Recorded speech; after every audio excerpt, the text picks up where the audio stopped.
I've Googled hundreds of times how to lose weight and all Yeah. these different weight loss things and what things do I need to eat? What do I need to do to lose weight? All this stuff.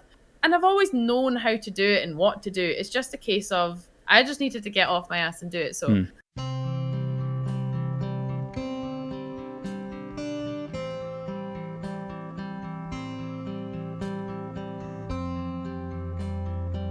Welcome to the podcast. ActiveCast is a podcast about exercise and training for streamers, gamers, and people with sedentary jobs. I am your host, Marcus, or Falloin as a username on Twitch and other platforms. Today I have a conversation with Rebex, who is a Scottish streamer and gamer. She streams a variety of games and particularly likes survival games. She also is a massive fan of Destiny. In this episode, Rebex openly shares her story through life and her challenges with weight loss, exercise, and hormones. She takes us on her journey from exercising a lot in her late teens to not exercising at all. She tells us about the moment when she decided to make a change for real. She talks about the tools she used and how she was thinking. Rebex is open and tells her story in a really good, warm, and humble way. I really enjoy talking to Rebex, and I think she has a good recipe for how to get into a healthier and more active lifestyle. So, let's listen to what Rebex has to share with us. Rebex, welcome. I'm glad to have you here. I'm excited to talk to you today. thanks for having me. We had a little chat before here, and it was nice. We also had a little bit mix up with the time zones. Minor incident, that's probably my fault. Yeah, no, it's okay. It's a hassle. It's easy to make those mistakes, but it's To be fair, it could have been a lot worse. 1 hour is not that bad. exactly. It could be worse if since I'm in Europe and I'm in Sweden, like, it could be with people in US or Australia. Exactly. So it's like that's harder. Minor All right, issue. the minor issue, exactly. So we are going to talk a little bit about exercising and training and movement in a perspective of a streamer. And I know you are a streamer, and I know you are exercising. You try, yeah. But let's start out with you telling a little bit about yourself. So promote yourself. What are you doing, like streaming, and where can we find you? Well, yeah. we had this weird conversation earlier. I stream everything. Yeah. I tend to describe myself as a little bit of a mad Scottish lady who plays all the weird and wonderful games on the internet. I play things like Destiny. I mean, I'm a massive fan of Destiny. I have all sorts of Destiny things around me. I like to play survival games like yourself. Mm-hmm. I'm a big fan of Ark with the dinosaurs. It's fantastic. But yeah, I'm massively community based. I love to talk to my friends. I call them my friends. Yeah. Everyone in the community. They're all there just to make friends and have a good time. Mm-hmm. And that's the vibe in my stream, really. Yeah. It's nothing too crazy and exciting, but it's definitely good vibes in there. Good Yeah. chats and good vibes. That's good. And you stream on Twitch, right? I do stream on Twitch. Yes, Yeah. that's the only place I stream. The only place. So you don't do YouTube. It's the only. I'm exclusive. Yeah, that's good though. I mean, I used to try and upload stuff on YouTube, but it just I am not much of an editor. I had a friend do it for a while, and then it just became like a faff to keep having to get this person to edit for me. Yeah. And one day I will learn. I will get it done. But until then, I'll just stick to Twitch. I mean, to be fair, it takes a lot of time, the editing stuff. Mm-hmm. So I've done some. When you work full time as well, yeah, you come home and the last thing you want to do is sit and edit for 3 hours. Yeah. I know. Yeah, I know that feeling. I couldn't do it. I do that too. I also work full time, and then you get home and you have the podcasting things to edit, and you have the YouTube things to edit, and then you want to stream on Twitch, and it's like, oh my god. Sometimes it's just like, no. I think the furthest I've ever dabbled into editing was TikToks. I would take right. Twitch clips and turn them into TikToks, Mm-hmm. and it was very, very the most minimal of editing that had ever been done before. My friend even showed me how to do it. All right. But yeah, that's the only editing I've ever done was just TikToks. Do you still do that? Occasionally. I actually haven't posted for a little while, so I'm working on that. But I have been trying to post some of my gym content on TikTok just to see progress, I suppose, just to show people the difference that can be made in a few months. Yeah. I mean, that's good. It's really good. That's a smart idea. But I will link to all the to Twitch and to all the socials and stuff that you want me to. Lovely. So Thanks. in the show notes. So and survival games. I mean I like that. That's a good thing. I never played. I forgot the name. Ark? The Ark, exactly. I actually got it now because it was free on Epic, so I got it now. So I will try it out. So they just released a new map as well, and I think the new map is also free. all right. And Apparently, so I don't remember the name. Ark 2 is coming this year. Next year. I think. I'm pretty sure it got postponed, which I absolutely expected. Yeah. Ark is a wonderful game, but their timing is not the best. And that's fair. I mean, there are some of those games that's like it's like Silk Song, the like Hollow Knight 2. It's it's been like. Do you know what? I don't know that one. Oh no! Have you played Hollow Knight? Never. Oh, not yet anyway. Oh, you're in for a treat. Oh boy. Oh yeah, you should try that game. It's a Hollow Knight. Did you say? Hollow Knight. I'll need to write that down. Yeah. I will remind you later. it's a great game. But yeah. All right. But you mentioned that you post some of your gym stuff and so on TikTok. So can you tell me a little bit about your what you're doing? What exercise are you doing? And also, like, do you have a history in training or exercising and so? Okay, well, I've always struggled with weight. That's like, I guess, my origin story, if we want to talk about that. I've always been on the bigger side. Generally, for most of my childhood and into my teen years, I was always classed as the bigger one of the group. I started getting really... I got quite addicted, I'd call it, to exercising around the age of 19. And I lost a lot of weight. And I was probably the slimmest I ever was. I was working part-time then, so I had a lot of time on my hands, and I did the whole crazy amounts of cardio, and I didn't do that much weights back then. It was primarily cardio. I just wanted to be skinny back then. That was the thing. What cardio do you do? I used to work on the cross trainer a lot. All right. That was the elliptical, some people call it. Yeah. So that was the main thing for me, and then generally going for walks and runs. I used to run when I was 19. However, skip to 27 years old, which is me now. I took a long break from exercising. I took a good few years away from it, to be totally honest. And then lockdown happened, which was horrendous for everything and everyone. I think a lot of people suffered. I was one of those people, and I want to say I gained around 4.5 stone in weight. I'm not sure what the conversion is to kilograms. It's a lot. Let's check it out, because I don't know. Yeah? I don't know stone. So it's a UK stone, right? Yeah. So UK stone. How much did you say? I gained 4.5 stone, so 4.5 stone. All right, 2 kilos. So I'm googling here now. How many kilos in 4 points? So it's 28 kilos. Okay, so I gained that much during the space of about a year to a year and a half. But that's a lot. Oh yeah. Okay. So let's say. Well, what measurement? Sorry, what weight do you use? Would you go by kilograms? Yes. Okay, so if I quickly Google this, I might have got it wrong. That's fine. 12 stone 9 pounds in kilograms. So I started off lockdown at around about 80 kilograms, and now, or not now, and then at the beginning of January, I was up to 107.9 kilograms. All right. So I did gain. We'll say I gained 28 roughly. I gained a lot of kilograms. Yeah, that's a lot in a short period. Exactly. I suffered, or well, I technically still do, but I reckon I've conquered it roughly now. A binge eating disorder, and it was a massive thing that took over my life, and it had done since I was a young teenager. I don't really know what caused it, but it was there, and it's kind of been with me for many years. Yeah. And I reckon over lockdown, emotions and things, and just everything was just a bit up in the air over lockdown. So I ate a lot. I ate my feelings. I ate all of it. I just ate everything, and I gained a lot of weight. And then in January, I think it was the 11th of January, I decided I'd weigh myself, and I was 17 stone, which is again about that 107 kilogram. So I weighed myself. I was that, and that was the day I decided, fuck this. Yeah. I am not happy anymore.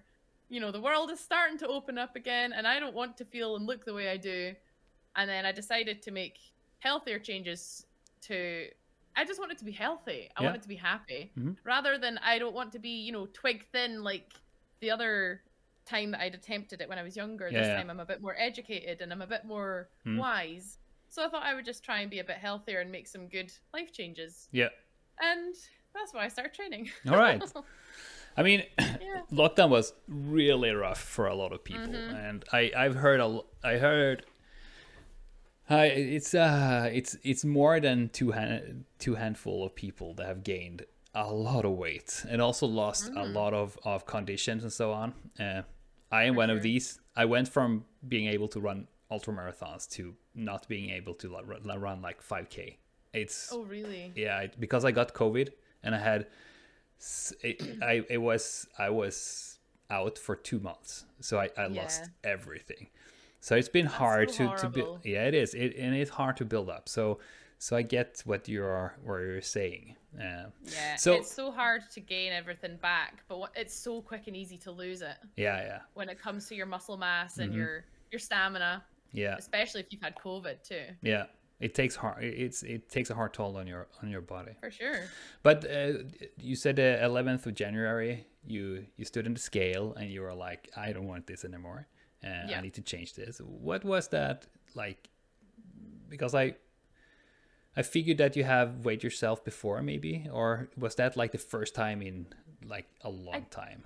Yeah, I had definitely weighed myself a couple of times, but I feel like at I'd say the last few months of the year, last year, I guess that was when I would have started to ignore the scales and almost lived a bit in denial because I knew I was at my biggest and I knew that I was probably going to continue eating badly.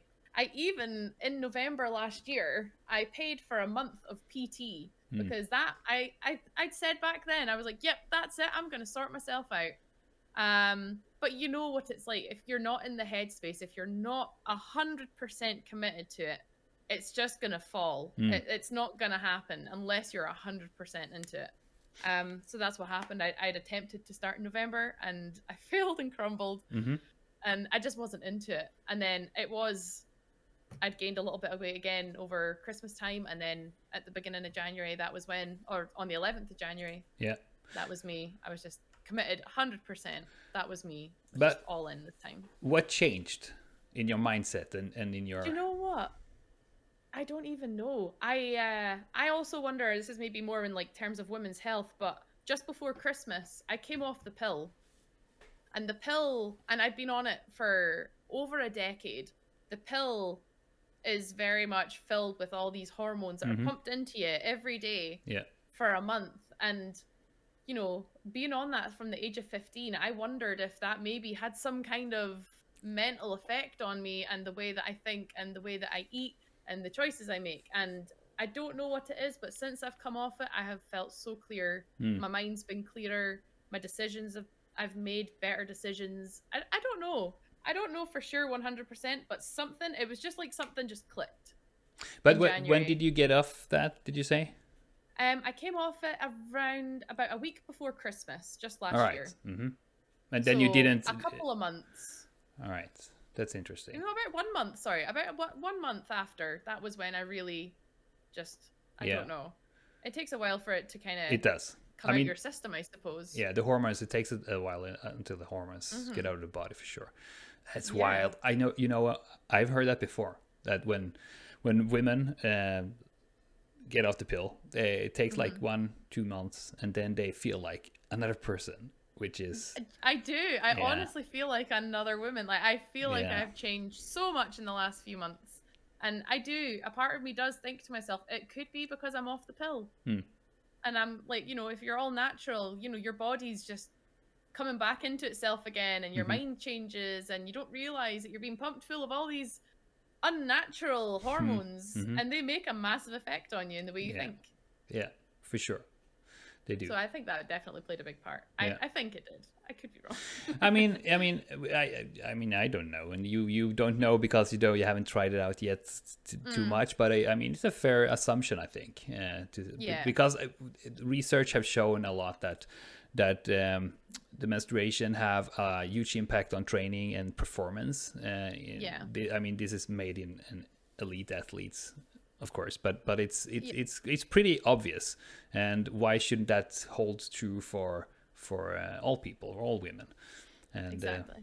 And it's also I think, my personal view here, but I think it's we need way more research in that. It's a field in the research that is very, very put behind. Absolutely, sure. It's such a complicated thing as well, and at the moment the industry is just pumping out these pills and implants and injections, and everything is just out there, and all these women out there are just thinking, oh my god, I need one. Everyone needs one, but you don't need one. It's not absolutely necessary for every girl to have one. It's just the common thing nowadays is that all women have something that they're on, and I was one of those people. I was on it from the age about, I think I was 15 years old when I first went on the pill, and I've been on it consistently throughout my entire life up until just December. I mean, so that's interesting. So it might be that you got the pill. So that's one thing that, like, as you said, it made you make better choices, and it changed you a little bit. So maybe it's that's decided that you, when you stood on the scale, it was like, okay, I don't want this anymore. I want to do this. All right. So can you take me through your train of thoughts from there, when you are like, okay, I don't want this anymore, I need to change? So what like when you, because that's the motivator, like, I don't want this anymore, I need to do something. That's the moment. That is the moment. That's the motivator. What did you do after that then? I reckon the first thing I probably would have done was I reinstalled the old app called MyFitnessPal. Yay. A lot of people have heard of it. It's fantastic for tracking calories, and that, you know, I've Googled hundreds of times how to lose weight and all these different weight loss things, and what things do I need to eat? What do I need to do to lose weight? All this stuff. And I've always known how to do it and what to do. It's just a case of, I just needed to get off my ass and do it. So I downloaded the MyFitnessPal app. I decided I needed to work in a calorie deficit, and I I religiously tracked my calories, and I guess I almost went cold turkey when it came to junk food. I think I went about 6 or 8 weeks. I went, you know, no takeaways, no chocolate, no crisps, just good food and eating right. If I went out for a meal, I didn't feel guilty about it. It wasn't like horrendously unhealthy. You know, I just made better changes, and that was, I don't know.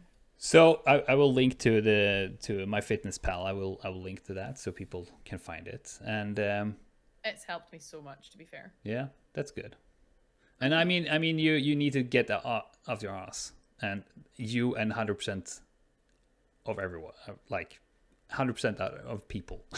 That, I mean, everybody. True. I was going out for a run today. I have a history since I was a kid to train and exercise, and I'm really good at getting my runs in because I've been running for a long time. But it took me 4 hours of struggle to get out today, to even get 4 hours to even get my clothes on and get out just to get that motivation going. Yeah, just to like get the out of the door.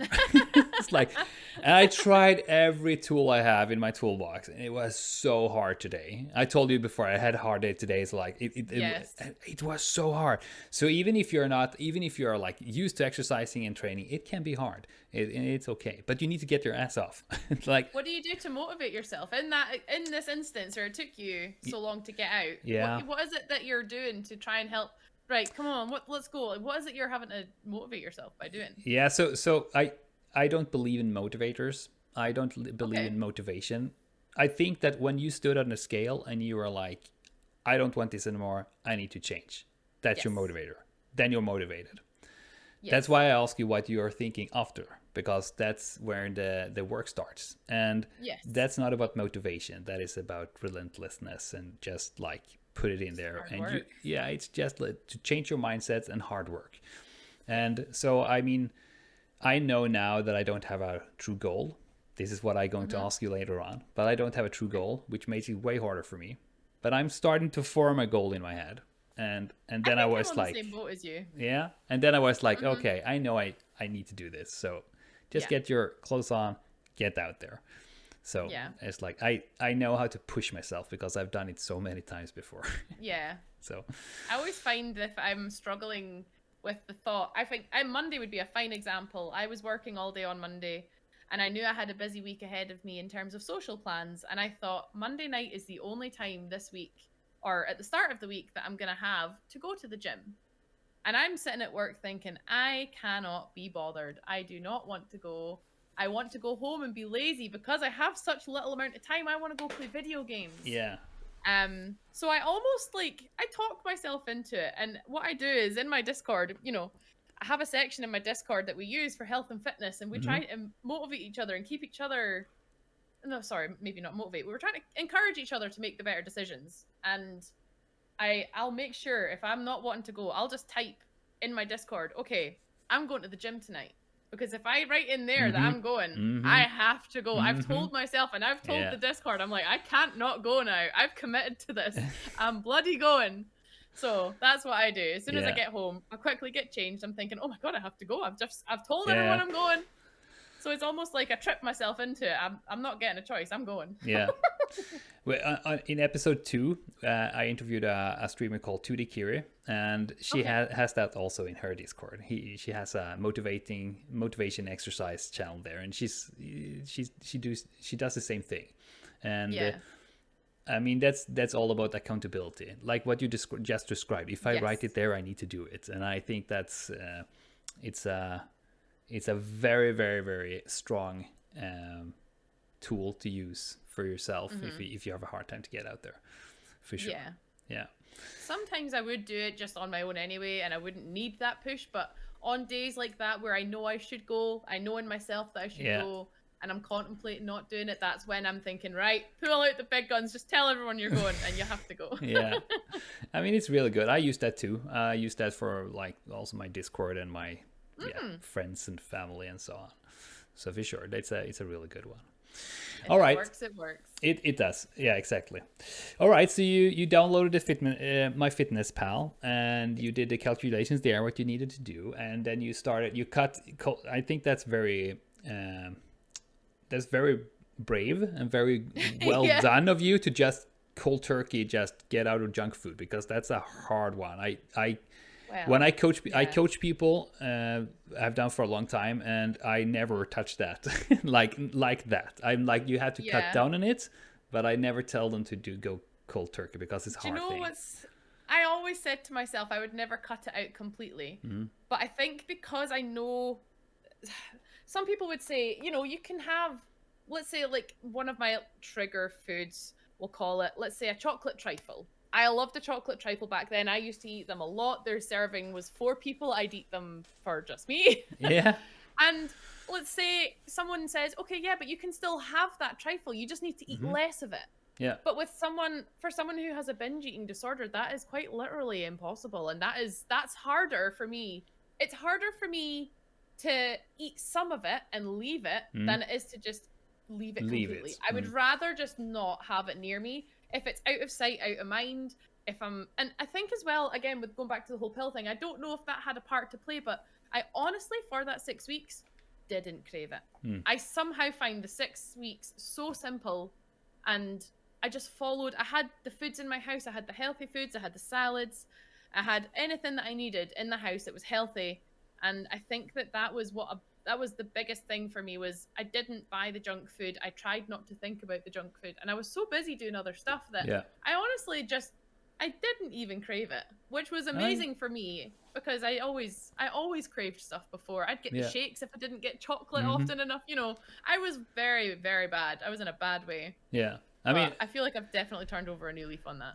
It makes sense, the thing that you say, that if you cannot eat half of it, you eat all, or you don't touch it at all. That makes a lot of sense, actually. And and if you have those, like, you get that taste. Yeah, I get that. I have that too. It's totally do that. I mean, that's one of the, not the reason, but one of the reasons why I why I started running ultramarathons, because I can run an ultramarathon. I run for 10 hours, then I can chug 2 pizzas without like I can eat 2 pizzas. That's fine. If I didn't, That's incredible. if I didn't run that long, I could not do that. I will get fat. Yeah. I mean, that's obvious for me. So running a lot is because I love food. Food is so good. Food is amazing. Food is so good. So that's why, I mean, that's one reason why I train a lot, because I love food and I want to eat good food, and I love junk food and crisps and cookies and like fuck. But then if you do that training and exercise, you get to enjoy a little bit exactly more of that. Yeah. And but then again, you need to have a balance of it, of course. Absolutely. Yeah. I've learned that. Yeah. But all right. So you calculated with MyFitnessPal, and you started eating healthy. So the next step, what was that? The next step was getting my butt into the gym again, which I think I did the whole. I don't want to call it a diet, because I don't see it as a diet. I'd see it as that's just a change in my lifestyle, I suppose. Yeah. But once I started changing my eating, I don't know how long it was later when I started the gym. I want to say maybe just a matter of days. I decided I'll get back to the gym, but this time, instead of doing just cardio, I want to be strong. I do want to gain stamina, but I want to be strong this time. And, you know, I've heard that when you're doing weights and stuff, that also helps to burn fat as well. So it was just going to be a really good balance. Yeah. And I was going to do 50-50. And that's exactly what I started doing. I'd started going in, I would go on the cross trainer like I used to, but I wouldn't go on it for as long. And then the other half of my workout, I would start doing some weights and do a little bit of weight training here and there. And then I actually found a bit of a love for weights. I actually really enjoy weights now. I used to hate them, but do you do free weights or machines? A bit of both. Both, okay. Yeah, I do. I sometimes make up some circuits for myself with free weights, which are quite fun. Yes. It's a bit more on the fun side and less tedious to being on a machine. But I'm a massive fan of the leg press machine. That's my absolute #1 favorite in the gym. Nice. Because all my strength is in my lower body. Yeah. So I can get the high numbers on my legs, but I can get like the lower numbers on my arms. Yeah. So it's a boost. The leg press is my favorite. The leg I feel press strong when I go on that. Yeah, that's nice. I mean, you need to find those things that boost you and give you energy. So that's for sure. Cool. Yeah. But I hate gyms. I never train in gyms. I run in the woods. I'm a trail runner. That sounds nice. And I'm a climber, so that's what I need to be outside. You can climb? I hate working out inside. But I tried out to do the kettlebell training and to do what do you call it, Olympic lifting, like cleans and whatever. And I was like, oh my god, this is so much fun. Like deadlifting. So like, sure. Because you can lift so much when you do that. It's the same thing when you do it with a bench with a leg press. It's like, it's all those weights. It's like, but the deadlifting is definitely something I would love to try. It's a good one. The Olympic lifting is like you have I don't remember what they're different are called, but like clean and jerk and those ones, but you do with a what are they called, dumbbell? No, the long ones. Oh, the bar. The bar, okay, exactly, with weights on. And I never been in a machine. I've tried them, but I was like, nah, that's not my thing. And then I learned. Not for everyone. No, and then I learned those, and I was like, okay, this is fun. So I've done some of that, and I also do that like you do. I do a little bit of a circle, and I do that, and very seldom. But when I do it, it's fun. So, all right, so you started. But did you get a PT this time, or did you just go in there and you did your thing? I went in flying solo. I decided I knew how to lose weight. That was the thing. I always knew how to lose weight, and I think going back to the whole motivation thing, I thought that having a PT would motivate me, but it didn't. It's all me. I had to do that myself. I had to push myself, which I didn't until this year. But yeah, I just went in by myself. I figured I had the tools in front of me to do it. I just needed to go for it. Yeah, absolutely. And that's exactly what I've done. I mean, I think that's very interesting, and again, very strong of you to be able to do it yourself, because I know I listened to a podcast lately where one of the hosts there were like, I can't train if I don't have a personal trainer just yelling at me, do that. And then I was like, okay, I do it. Oh. Do that. Okay, I can do that. I could never train like that. And apparently not you either. But some No. people are like, they need someone just shouting at them. It's like, do that. It's like, okay. But I have a hard time that's doing not that. the kind of support I like. I like I would want someone nice to talk to me. And I like, the only thing I genuinely enjoyed about the PT was genuinely just sitting, like, you know, you're just talking to this person, having a genuine conversation with this person who understands what you're going through. And they genuinely, they just teach you. They teach you things you didn't know before. They teach you how to do things you didn't know how to do. That is the benefit to doing it. If you're not 100% confident in a gym, then there's nothing wrong with getting a PT for a month or two just to learn. And then once you've gained that confidence, you go off and do it by yourself. Yeah. But yeah, I think going off on my own that time, I felt ready. I don't know. I mean, that's good. I mean, when you have that moment, the motivator, when you stood on the scale and it's like, okay, I'm done with this, I'm doing it, and then you started doing it, then you're on your way and you can pursue that one. So that's really good. I mean, a good personal trainer, they know if they should yell at you or they should just talk to you, because I've been yelling at people because they need it. I don't like it because I'm more of the like, let's change your mindset over time kind of person. But some people just need them to like get your ass going. Yeah. So, but that's fair. We have to have a little bit of a feeling on your fingers to know that. All right. So how long have you been training now then? Well, let's say it would be January. I reckon about 5 or 6 months now I've been training. Since the 11th of January, I've been pretty consistently sticking to the gym. And what's today? The 16th of June. So yeah, from the 11th of January till today, I've continued to keep it up as much as I can. Half an hour, so half a year, not half an hour, half a year. Yes, half a year. And how often do you do it? I try to go a few times a week. I tend to go after work, so it depends on what social stuff I've got on that week. I also try to fit in streaming. It's very difficult having to fit everything in when you work full time. I know. I work 45 hours a week. I try to maintain friendships. I want to like go out and do stuff and have fun for me, but I also love streaming because that's also for me. So I want to do that too, and just generally look after myself and do healthy things. So that's also more time taken out. But I attempt to go at least, like, I try to go 3 times a week. Yeah, all right. If I can do more, I will. But I tend to. I'll do the gym a few times a week, but I'll play badminton usually once a week as well with a friend. So that gets the sweat coming out. That's really good. Yes. It's a really good sport. Yes. And we're very competitive, so there's lots of running around. Yes, it's very good. But yeah, badminton, I try to do that as many times a week as I can. Boy, badminton is one of those super hard sports. I'm ruthless. Oh my god, I would love to play with you sometimes. I'm always get sore muscles everywhere when I play badminton. Yeah. That's when you know you've had a good session. I actually love that feeling, you know. We were talking about this at my work today, you know, the feeling of what you call the DOMs, and after a couple of days you've worked hard, you know it, and you can feel it, like you can tense those muscles and you can feel that you've just worked them. I love that feeling. That's one of my favorites. I have that conversation sometimes when people, when they come to me and it's like, hey, I hate it. I have so sore muscles and I don't like that. And it's like, I kind of like that because then you know you have done something. And yes, I know when I am on the right path, because it sounds weird when I say it, but I find it, I can feel this hardness in my body. It's like, it got the, I don't know, I can feel the muscles are like strong. And I love that feeling. You only get that when you have had sore muscles for a while. And that goes away. But at some point, you don't get sore muscles anymore because you're trained and you're well oiled. So yes. But I don't really get sore muscles that much anymore. I've come to that point. Yeah. I only ever get sore muscles the first couple times of doing that exercise.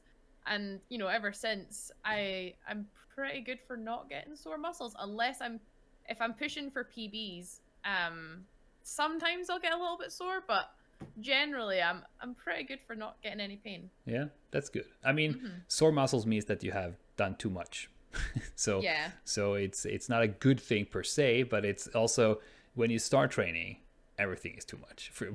So True. That is very true. So you need to get over that, and that's the first initial thing you need to get past to Yes. and when you're past that, it's easier to continue. So you have been going for half a year now, and that's really good, really good. Do you have any goals set up for your? My initial goal. How do I describe my initial goal? Because I'd started at 17 stone or 107 kilograms. I knew for a fact that I was a certain dress size, and my thing was, I want to get to like 10 or 12 stone or something like that. It was a crazy number, but I knew I wanted to lose a dramatic amount of weight, because at the time when you are so heavy and you're the biggest you've ever been, the first thing you're thinking is, I need to go the complete opposite direction. And you're thinking, I want to be as light as possible. Once I started going to the gym, and I decided I wanted to train muscles and, do the weights and stuff, I think at that point I realized that my goal had changed, and that I wasn't absolutely obsessing over the number on the scale at this point, because let's say you're training weights for quite a long time. Yeah, you might lose lots of fat, but you're going to be replacing that with muscle, and muscle weighs more than fat. Yeah. So I'm thinking to myself, the scale's going to be fucked, because what's happening? I'm going to be losing all this weight, but I'm hopefully going to be gaining muscle. I don't know if the scale's going to be true anymore. So I just went for, my goal is to be a couple of dress sizes smaller and generally just feel good. I just wanted to be a bit more confident, and I don't know, generally just a bit more fit and active, which I feel like has happened already. And I'm not even nearly at the end of my journey, if you want to call it that. But yeah, there's a lot to do, but I feel a lot better already. Yeah, I mean, one often feel the change very quickly when one starts doing it, so that's good. So I am very glad that you didn't say that I wanted to go down 20 kilos or whatever, because that's very, very seldom leads to a change in the long run. And I love the thing that you said, that the scale will be fucked up, because when I lose fat, I will gain muscles, and muscles way more than fat, and then it's like, okay, so what is the number on the scale I'm looking for? It's totally impossible to know that. For sure. I mean, I still weigh myself. It's just, I'm not hung up on the number. It's quite nice to see sometimes, because at the moment it is still going down, and it's good to keep track of it. But if it goes up 1 week, I'm not going to cry. I'm not going to get upset about it. I'm just going to continue doing what I'm doing. Yeah. Just keep working hard. And I see the visible changes. The visible changes outweigh what's on that scale. I don't care what's on the scale. As long as I look and I feel better about myself, then that outweighs all. That is an amazing feeling. It is really good to be. I love it. It's nice. I just want everyone to be able to feel like they can do that. And obviously, trying to get and encourage people to do the same thing and to make the same changes, it can be quite hard, because some people aren't ready. Yeah. But as soon as they are ready, I'm super supportive of my friends that do want to do it. Yeah. I've had a few people reach out to me since I've been posting my journey online and showing people the difference between what a few months can do. It's amazing what you can do in 5 or 6 months. It's incredible. It is. And you said that you wish that everybody could feel that feeling, and I mean they can. Well, yeah, they can. You're right. They can. And also they've just got to go for it. Exactly. So if we look a little bit forward, when you have got into those like dress sizes you want, and you feel better with yourself and so on, so what is your driver after that then? Will you stop, or have you thought about that? You know what? I actually haven't thought about it, but I'm going to presume that maintenance will be the key. Once I get to a place where I am a comfortable dress size, I don't really want to lose any more weight, I guess it'll just be a focus on weight training and staying strong and keeping up my fitness as much as I can. I'd like to think that that's what's going to happen. I'm going to try for that now that I'm thinking about it. And maybe a year or two, when I have hit those goals, I think I'd want to keep it up, because, for as long as I've been doing the whole fitness thing, I've always enjoyed it. Yeah. Even when I was younger, I always enjoyed being physically active. I used to go to badminton club. I used to go for walks all the time. I used to do hiking. You know, I've always liked it. It was just sometimes, over my early 20s, I didn't really care for it too much. I lost the drive for Yeah. fitness, but yeah, I'd like to think that I'll keep active once I've hit my goal. I'll try and keep it up as much as I can. You were like, oh my god, climbing. So that could be a goal. Go climb. I Yeah. mean, you can do that now. So. Oh, heights and me. I'm not sure. Oh, you know what? That I've been climbing. I've been climbing for like 25 years or so. That's why I started, because I was so afraid of heights, and I was like, I need to do something about this, and I started doing it, and it was horrible the first times. I was like 3 meters off the ground. I was like, okay, I'm going to die, and they're like, dude, your feet is where your head is otherwise. I was like, okay, it's not that high, but I'm still going to die. But it was, sounds so scary. the thing is that my fear haven't gone away. I'm still afraid, but I've learned to handle it. I've learned to handle the fear, and I think that's a good thing, though. Yeah, I think also that's also a thing I talk to a lot of people in training about. Like, some people have a fear to go into gyms to train, or they have a fear to run in the woods because they can get lost or break a leg or whatever. Yeah. And I mean, it's fears are weird. They're not logical, and most often you cannot get rid of them. Yeah. Very easy, but you can learn how to handle them. And not react to them. Mm-hmm. So I encourage people to go out on the adventures, especially outdoors, because we need that as humans, and face the fears. Absolutely. Maybe one day. I tried climbing, just indoor rock climbing. It must have been a year or two ago. I tried it. We went to this indoor place, and I was so scared. You know, I wasn't high off the ground. Like you were saying, you were like 3 meters off the ground, and you're like, I'm going to die. Like, I felt that, I was fully harnessed. It was not even like a challenging climb, but it was just something in me was just so tense. And it's like, you have to trust this piece of equipment, this elastic thing to keep you alive. And I'm like, I don't know this. This isn't good. No, it's gonna snap it. I'm gonna break it. Like, you can hang 2 cars in there, so that's fine. Really? Yeah. That makes me feel a lot better. Okay. I mean, didn't know that. The harnesses and the ropes and stuff, they are, they will not break. Absolutely not. That's incredible. Yeah, I love that. I did not know that. it's what's getting scary is when you're starting to do something called tread climbing, when you're put in those small nuts in cracks and stuff, because they can snap. Not that not that they quip and snap, but that they jump out of the crack where you have put it or something. I mean, that's fucked up. That would be scary. Yeah, but the rope per se and the harness and stuff, they will hold you for sure. That's the safer option. Okay. Yeah, but what I was thinking was, like, when you are getting stronger now, do you think you would feel more confident in doing stuff like that? I actually think so. Because if you're sorry, I cut you off there, but because you said you tried it 2 years ago and then you were at the place in your life and body wise where were not strong, you didn't feel good with yourself and so on. But if you go on here now, and I can tell just seeing here now when you talk about it, you're like your eyes are glittering and you're like all looking good. So do you think that could help or change your perspective of it? I definitely think it would, because I don't know, I guess the way that my mindset is now, I've got this new confidence, and I don't know, I don't want to be cheesy, and I've got a new lease of life, but like I genuinely feel like I can kind of do anything at the moment.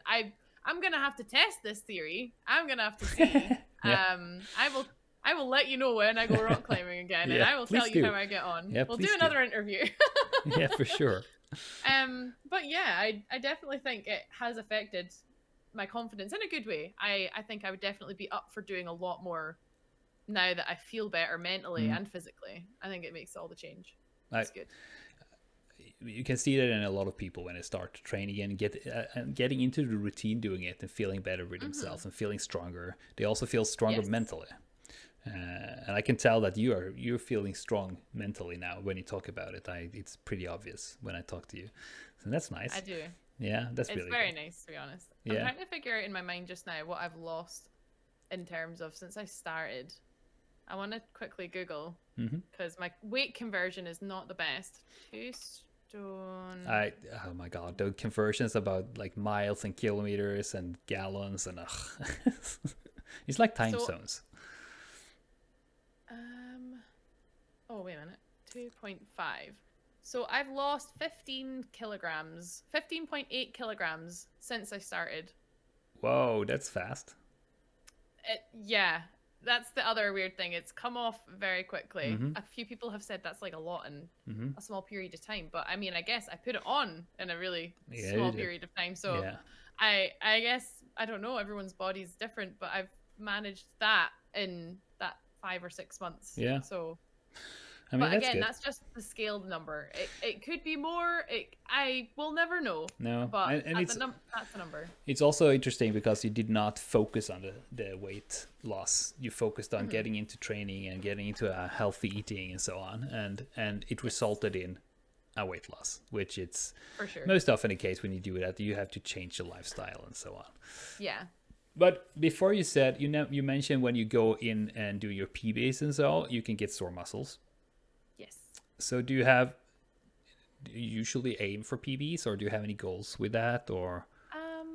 My main PBs, I try to do every session I go.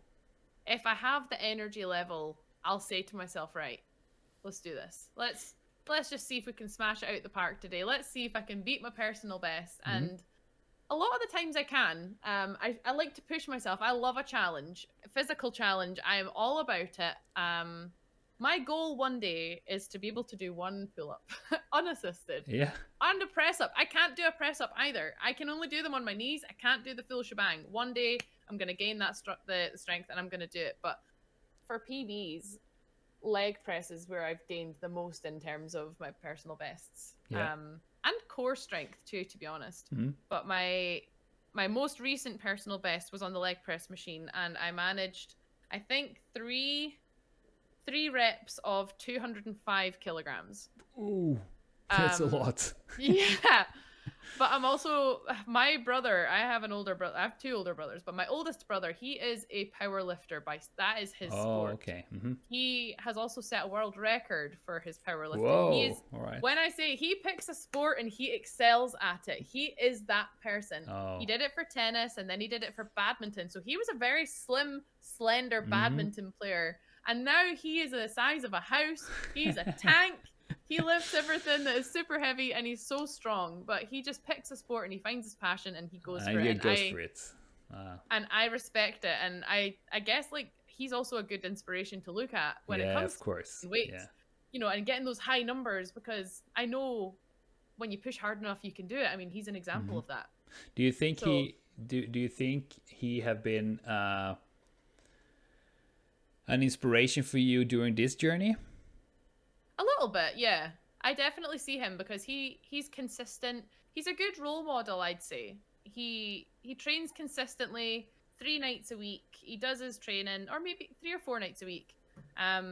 He still enjoys food. He still enjoys going out and having fun. He'll still have a drink. Some people say when you're losing weight and doing this, you shouldn't drink alcohol, And he's very much, you can do what you want. Just eat clean as often as you can and just enjoy the finer things in life. You said yourself, you like food. Everybody likes food. You want to enjoy it. So he's one of those people. And he just, when he trains, he's focused, he's dedicated. It's a sport that he loves. So I definitely find that quite inspiring for sure. That's good. I think it's important to find an inspiration or a mentor or something like that in that way. He sounds like a good inspiration in that way. If I ever have questions about any weights and training, I always go to him. Yeah, that's good. He is the person to ask about weights, for sure. Is he the reason why you play badminton now? Do you know what? Yeah, I'd say so. I used to do when I was younger, just a young teenager, he was into badminton. He was really good. He competed in the UK for it. He was up there. He was really high up. And I thought, oh wow, that looks like a fun sport. I want to try that. And he gave me 2 badminton rackets that he had used, and he must have bought fancy new ones, and he had these 2, and I still use them to this day. They are fantastic rackets, really good brand, and yeah, I got into badminton back then. And I guess, again, when I put all this weight on, I took a back step to badminton and just this year came back to it. And one of the people in my Discord, who is also, we're trying to encourage each other, lose a bit of weight and get a bit healthier. He is also into badminton. So me and him all right. started every week, once a week. We'll meet up halfway and we'll go to the sports center and we'll play badminton for an hour or two. And it's fantastic. It's a really good thing to do. Plus, it gets us both out the house and off the computer for a while. So it's a person in your community that also is living close by. Yes, they are about 40 minutes drive away from me. So once a week, we'll do the 20-minute commute each, and we'll meet halfway. That's awesome. So there's a small town in the middle, and I only just met him this year for the first time. Oh wow, that's great. I love that with internet communities. It's such a that we were talking about this person that recommended me to contact you also, that both you and me know a little bit. It's also he also a super nice guy, and you meet them on online, and then you meet them in real life, and they're like, oh my god, it's a lot of fun. I'm definitely trying to normalize like hanging out with everyone in real life. That's definitely something that has happened in the Discord in the last I'd say in the last couple of years. Obviously over COVID couldn't really do anything, but as soon as COVID lifted, I did a meetup just this year in March in Edinburgh, and there was over a dozen of us. Yeah, I think there was maybe 14 of us at one point, maybe 16. There was a lot of us, and we all came together from all different like locations across the country. And one of them even came from Norway. One of my moderators. Oh, wow. He's been around for a good few years, and he flew from Norway just to come for the weekend and hang out with everyone and meet the rest of the group that he hadn't already met.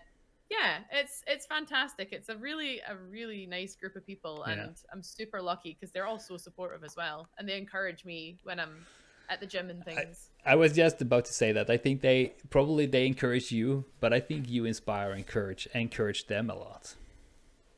I've had a few people say that to me, which I find not bizarre, but it's almost strange for someone to say, wow, you're like so inspiring, and wow, can you like help me and give me advice? And I'm thinking, I'm not even like qualified. I shouldn't be able to help anybody. But I have had quite a few people say that, seeing me do that has motivated them in some way, that they want to get healthy and they want to make better choices as well. So it's really nice to hear. It is. And I mean, I've heard that as a streamer too, that's like, that we inspire a lot, and we are like a lot of we are role models for a lot of people, which is, I mean, we have to be aware of that when we expose ourselves in podcasts and on Twitch and YouTube and so on, that we can change a lot in that. Yeah, for sure. All right. So what would you be your advice to people who struggle with get going and they cannot really get it into routine and so on? Do you have any do this and you will succeed? No, that's a really hard one actually, because I thought that myself when I wanted to start last year. I just thought, if I just do it, it'll happen. But I guess that wasn't the case, because in November I failed. I didn't stick to it. I think you need to find your reason. I think you need to do a bit of soul searching, I suppose. You need to think really hard about what it is that you want to change and why you want to change it. And if that reason weighs above the way you're feeling, then you should absolutely just try your hardest. Find people if that helps. Find people that have common interests and people that want to change as well. Go join a group, anything. Yeah. I don't know. I think every person is different, and every person is going to have a different method to their madness. Yeah. But I think once you find the reason, if you find your reason, the rest of it should just come from there, I guess. It's not the best advice. It didn't really make sense. I don't know how to explain it. It makes perfect sense. Find your method. I tried. Find your method to madness. I love that. That can be my motto. I'm going to get that on a t-shirt. Yeah, do that. Yes. It's a really good one. Find your method of madness. I think that's a really good one. You should write that down. I will need to be. I'll get that. I'm getting that written down. Copyright that bad boy. Yeah, you will. But I think it's a good. The reason why I think it's a good advice is that there are no shortcuts. It's all about that. None. Ask yourself. Trust me, I tried to find them. Exactly. ask yourself, why do you want to change this? Or why do you want to do this? What do I need to change to do that? And then how you do it, it's what just to find the thing that works for you. Or just for sure. Find your method of madness. I think that's an amazing thing. It works. Yeah, that works. All right. So we're running short of time here. But I always ask 2 questions to end with. Those are the hard ones. Oh no. No. But I want to, you might have told me, but I want to know your favorite exercise, and I want to know your favorite game. Ooh. Okay. Ooh. Favorite exercise I've definitely said would be the leg press. I am obsessed because the strength I have is in my legs, so I can get the highest numbers on a leg press. That's my answer to that one. My favorite game, I'm gonna say Destiny. Because obviously, if you're listening to this via podcast, there is a poster behind me that you cannot see, but I'll tell you, there's a Destiny poster behind me. I have a Destiny tattoo. Oh yeah, I have a Destiny ghost on my forearm. Hey, so if you're listening on a podcast, you cannot see, but Rebex just showed her arm, and obviously, if you're on YouTube, you will see it. You saw that badass tattoo. That's nice. I really like the poster behind you. It's super nice. The colors and the shadings, and I really like that. It's very cool. It's very chill. It sits directly underneath. I have a Walking Dead poster. Again, obviously, some people won't be able to see this, but I'm a Walking Dead fan. But I have a couple of posters scattered around the place. That's fair. All right. So favorite exercise is leg press, and the favorite game is Destiny. Yes. Awesome. I'm obsessed. I've always been a fan. I remember going to the midnight launch for Destiny 1, and I've loved it ever since. I take breaks from the game here and there, but I am very much back into my obsession for Destiny. Currently still going. That's awesome. I love when you get an obsession for a game and it just follows you for a long time. Yes. I mean, I love that feeling. Yeah, I have that with the Long Dark. I told you before. It's just I can just go in there, chill out in the Canadian winter. Yes, love that. Yeah. All right, Rebex. Thank you so much for taking your time. It was really, really nice and interesting to listen to you. Thank you for having me on here and having a little chit chat. It was nice talking to you as well. I hope we talk again soon. We'll do a progress report in a few months. We could totally do that. We can do a progress report later on. Absolutely. I'll be ripped by then. Like a brother. I'll be ginormous. Yeah. Look at me. I'm eating 8 portions now, and I'm like so strong. I'll sit here drinking some eggs or something. I will never do that. Hopefully not. No. All right. Thank you so much. Have a great rest of your evening. Thank you. You too. Bye. See you later.